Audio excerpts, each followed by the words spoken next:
So look at Anthony Ryder from South Lyon, Michigan, recently selected as the Lions 2020 Fan of the Year. He has a passion about sports broadcasting. With the 112th selection in the 2021 NFL Draft, the Detroit Lions select Amon-Ra St. Brown, wide receiver, USC. One pride, baby! Yeah!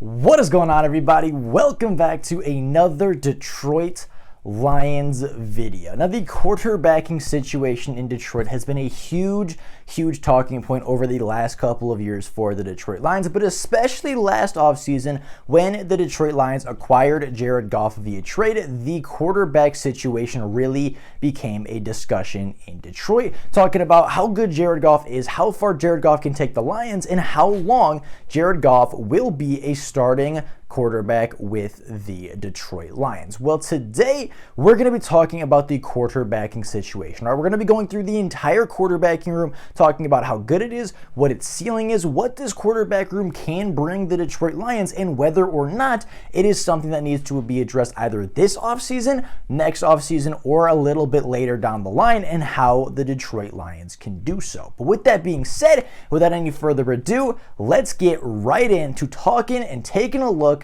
at the Detroit Lions quarterback situation. Now, starting off, we are going to take a look at last season. Take a look at what these quarterbacks accomplished in the 2021 season in a first year under Dan Campbell, and talk about whether there's any room for improvement or growth going into year two. Now, Jared Goff was obviously the starter a season ago, started 14 games for the Detroit Lions and missed 3, 2 due to injury and 1 due to COVID-19. In those 14 games, Jared Goff had a 67.2% completion percentage, throwing for 3,245 yards, 19 touchdowns to just 8 interceptions. And in the 3 games that Jared Goff missed, Tim Boyle took his place, throwing for 64.9% completion percentage, 526 yards, 3 touchdowns to 6 interceptions in 3 games in his own right. Now, on a 17-game pace, Jared Goff was on pace to have a statistically very good season. Jared Goff in a 17-game season, or if he had played 17 games at the same pace at which he played the first 14, he would have finished with 3,940 passing yards, 23 passing touchdowns to just 9 interceptions, and that is even with the incredibly slow start that Jared Goff saw under Anthony Lynn. That is even with the Tyrell Williams injury, that's with the Quintez Cephas injury, that's with the poor play calling, that's with the bad offensive designs, that is with all of the things that limited Jared Goff in weeks 1 through 7, and all the things that plagued Jared Goff throughout the entire season still taking place. Jared Goff was still on pace for nearly 4,000 yards, 25 touchdowns, and less than 10 interceptions, which compared to a lot of other quarterbacks really isn't that bad of a statistic. And statistically, really isn't that bad for a starting quarterback in the NFL. Now, Jared Goff had a lot of reason to fail a season ago. And I'm not saying that he did. I'm not saying that he didn't have a good season. I'm not saying that he isn't the quarterback for the future. But Jared Goff had a lot of excuses to not be a good quarterback a season ago. The first of which is the offensive play calling and the offensive system that was implemented. I don't believe they used Jared Goff very well in the early weeks of the NFL season. I don't think Jared Goff was comfortable in this system. I don't think Jared Goff was, really comfortable with the Detroit Lions, and I don't think Anthony Lynn did him any favors as the offensive coordinator. Your job as the offensive coordinator is to make your quarterback comfortable. Your job as the offensive coordinator is to play to your quarterback's strengths. And Anthony Lynn simply didn't do that. He didn't help Jared Goff, didn't make Jared Goff's life any easier, and made Jared Goff struggle through a lot of really hard times early in the 2021 NFL season. Now, it also didn't help that the Detroit Lions faced the third most injuries in the NFL a season ago, as they lost Quintez Cephas by week 5, Frank Ragnow by week 5, Taylor Decker didn't even show up until I believe week 6 or 7 in the NFL season. Tyrell Williams got a concussion that ended his entire season on just the second target of his season in Detroit. He had no wide receiver start more than 14 games for him, and the Detroit Lions had 22 different players have targets on the season, ranging from wide receivers, tight ends, running backs, cornerbacks. I mean, there were 5th, 6th, 7th string wide receivers catching passes a season ago. There was 3rd, 4th string running backs. There was undrafted tight ends and undrafted wide receivers catching passes from Jared Goff. And a lot of people watching that Week 17 game had no idea who was on the field for the Detroit Lions versus the Green Bay Packers, outside of maybe DeAndre Swift, Jared Goff, and Amon-Ra St. Brown at that point, right? They had very few big name players, and they had very little star power in order to aid Jared Goff in his year and in his season a year ago. Now, looking forward to next year, I believe Jared Goff will have a far better season than what we saw a year ago, and I think we're going to see a lot more of the second half of Jared Goff's season in 2021 opposed to the first half. First things first, the Detroit Lions are supposed to or should be getting healthy in the 2022 NFL season. Now, this, of course, is not guaranteed, but I would be shocked if they face the same injury concerns and if they face the same amount of injuries that they saw in 2021. Quintez Cephus is supposed to play a lot next season. He was having a really good breakout season, on pace for over 800 yards and 7 touchdowns before breaking his collarbone. He will return, only played 4 to 5 games a season ago. Josh Reynolds was only here for 7 games a year ago, as well as he was a waiver wire pickup midway through the season, and he really unlocked the deep part of the Detroit Lions passing game. He will be here throughout training camp and will be here in week 1. Amon-Ra St. Brown has already learned, he's already caught up to NFL speed, so he will also be available, although he is one of the only players, and although he is the only offensive player to have played in all 17 games a season ago. He only started 11, I believe, and he has fully emerged at this point and will be a starting wide receiver in week 1 in order to help Jared Goff that much more.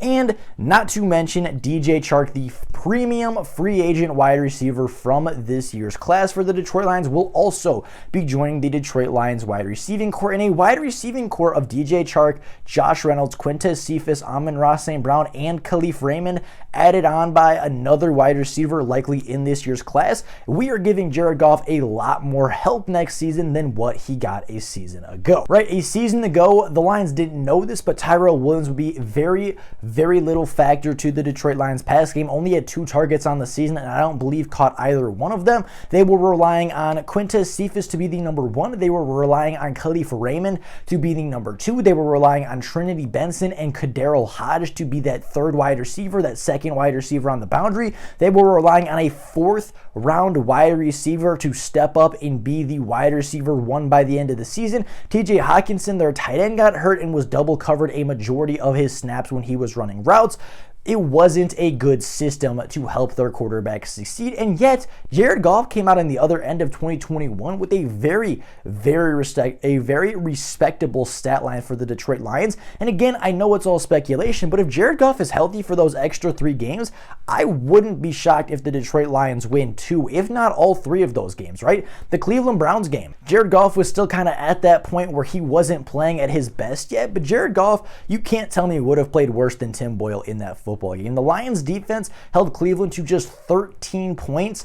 And you can't tell me Jared Goff wouldn't have made a difference in that game of at least 3 points, at least getting the offense a little bit closer to tie up the game with a field goal instead of missing it. You can't tell me that Jared Goff throws that really poor interception at the end of the Atlanta game in the way that Tim Boyle did. And the Seattle game got out of hand very, very quickly. Part of it was the big turnovers by Tim Boyle early in the game. If those don't happen, maybe you have a different football game, but that one I think is a little more of a stretch. But nonetheless, if Jared Goff plays in the other 3 games, you probably see the Lions go 2-1 in those football games, and you see the Lions get their first win even earlier than they did in the actual season. I believe Jared Goff was a huge reason as to why the Lions finished the season far stronger than they began it, and I think giving him a little bit of help, all of these new weapons, and the brand new offensive coordinator who had a big part in turning around Jared Goff's season a year ago would be a huge, huge help for Jared Goff. Now, this doesn't mean that the Lions don't address quarterback in this year's class. There's a lot of good quarterbacks in this class,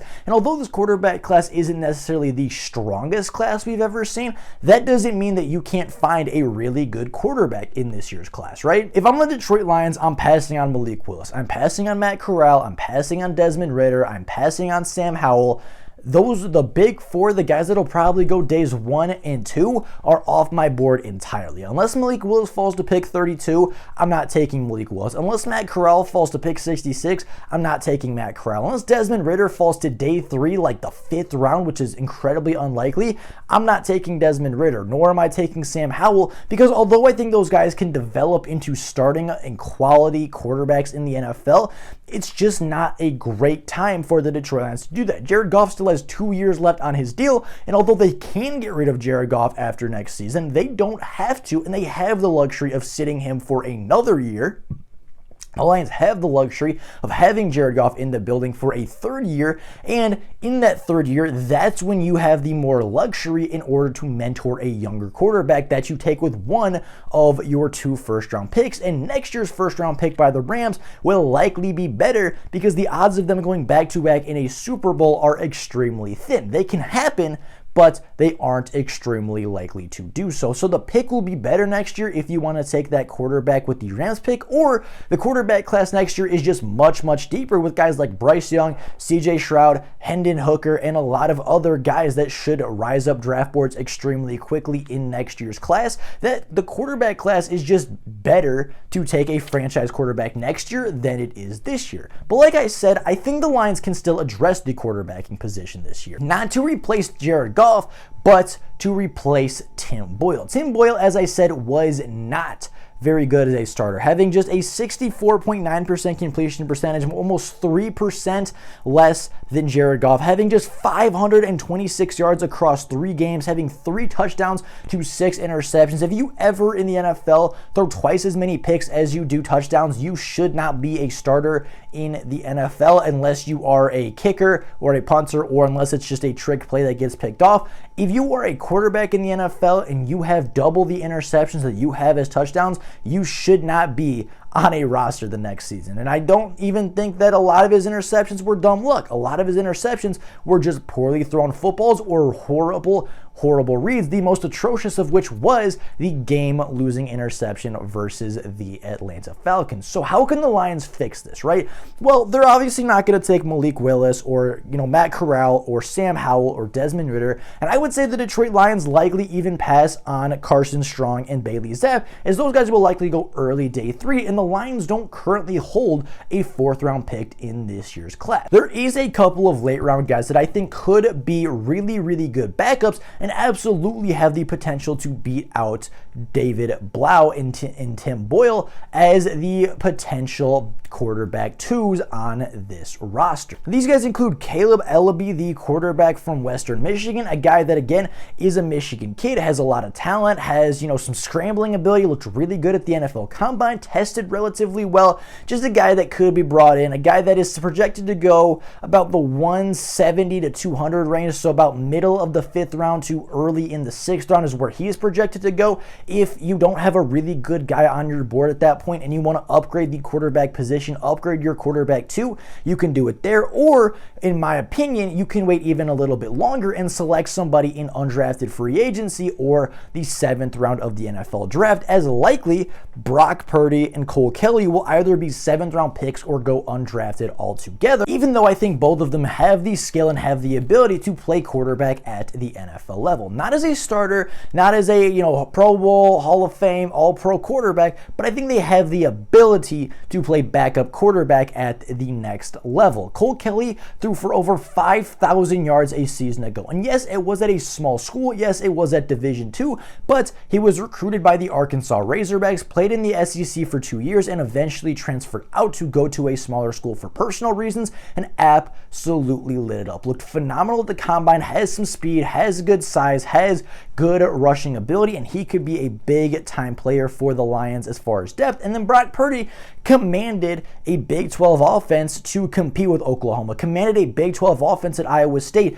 to, be in contention for the Big 12, to at some points be ranked in the top 10 with the Iowa State Cyclones, and is a guy that is a good leader, is a guy that has a good arm, is incredibly smart, and has a little bit of sneaky athleticism in there as well. So with all that being said, that is life for you guys today. That is how I believe the Detroit Lions should address the quarterback situation this offseason, not by replacing Jared Goff, but by fixing the depth behind him, by drafting your Brock Purdy, by drafting your Cole Kelly, getting your, talented backup, getting your, Tyler Huntley, like the Baltimore Ravens have, getting your Jordan Love, like the Green Bay Packers have, obviously without spending that first round pick, but I'd say Jordan Love is one of the better backup quarterbacks in the NFL, right? Getting that Andy Dalton, that backup quarterback that can step in and win you some games, but isn't really ever going to be a starting quality quarterback in the NFL, right?